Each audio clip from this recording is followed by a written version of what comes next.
Hello everyone, welcome to the Smile service. Once again, this is a review video of the customer 805.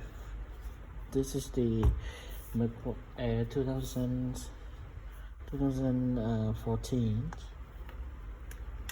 So basically the problem customer sent us that the MacBook doesn't turn on and doesn't charge.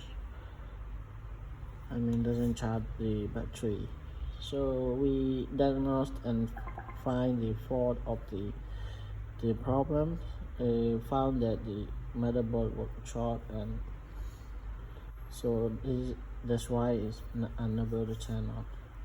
So after looking for why, and we found that one of the components on the 5 volts power line was shorted to ground.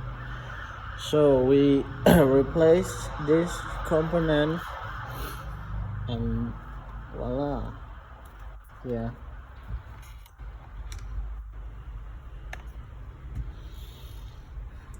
Okay, let me grab there you go.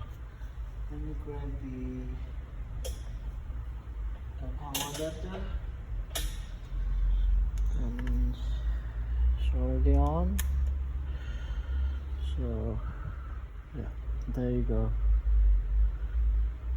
It now can charge the MacBook and turn on.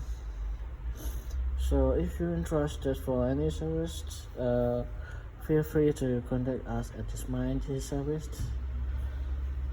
My name is Min. See you next time. Peace.